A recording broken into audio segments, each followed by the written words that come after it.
سلام شطوراتي الحلوين. تعرفوا ان ممكن من السمسم نطلع حليب؟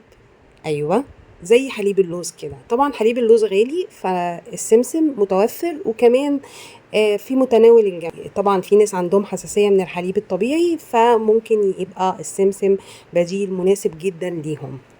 غير ان السمسم غني بالكالسيوم طبعا، وليه فوائد كتيرة تقدروا تبحثوا عنها في جوجل. يلا بينا نشوف الطريقة، يلا معايا. طبعا كل المكونات كوب سمسم، وتقدروا تضاعفوا الكمية لو عايزين. كوباية سمسم طبعا بحطها على النار حوالي دقيقتين 3 كده، تتسخن لمجرد بس تعقيم. انا مش بعملها مثلا لان انا هنقعها بعد كده.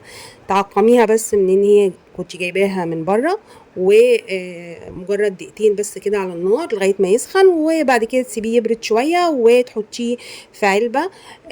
ونحط عليه حوالي كوباية ونص مية، طبعا بالمقدار اللي انتي بكوباية المقدار اللي انتي عايرتي بيه السمسم. بحط هنا كوباية ونص مية، بنقعهم فيه يوم كامل يعني 24 ساعة. طبعا يا ريت تحطيه جو حر اللي من دول، تحطيه في التلاجة عشان ما يغيرش طعمه ولا ريحته.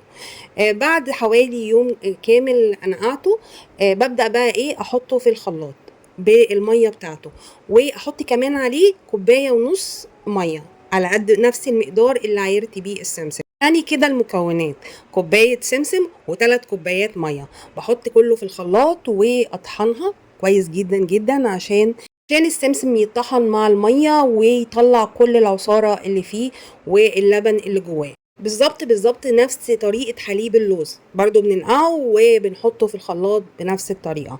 بضرب كويس جدا زي ما انتوا شايفين كده في الخلاط. شايفين لونه بدأ يبقى عامل زي لون اللبن، ويغير في لونه.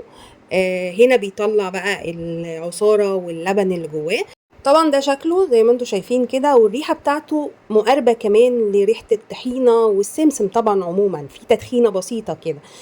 على فكرة اللي عايز بيحب السمسم وبيحب الطحينة هيحب لبن السمسم.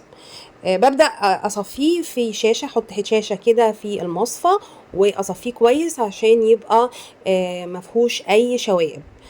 طبعا اللي جواه ده مرموهوش، بحطه في الفريزر واستعمله في أي معجنات، في أي حاجة بحب أحط فيها السمسم ممكن ينفع يعني في الحاجات دي. طبعا هنا بحطه في التلاجة عادي واستعمله. شايفين شكله عامل ازاي؟ وعلى فكرة فيه تقل اللبن وطعمه، طبعا طعمه زي ما قلت لكم فيه تدخينة بسيطة من طعم الطحينة والسمسم البسيطة، زي كأنك عاملة عصير حلاوة طحينية. يعني نفس الطعم بسيط كده فيها. وطبعا ممكن تحليها بعسل، ممكن تحليها بسكر على حسب ما تحبي.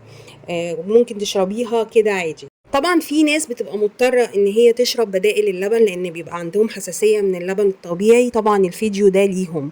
وطبعا منتجات البدائل دي بتبقى غالية جدا، فالسمسم يعني بيبقى حلو قوي، وكمان فوائده زي فوائد حليب اللوز بالظبط واللبن الطبيعي كمان. يا ريت بقى لو عجبكم الفيديو تقولوا لي رأيكم في التعليقات، وكمان لايك، وكمان مشاركة مع أصحابكم عشان يستفيدوا. كانت معاكم مها القناوي، مع السلامة.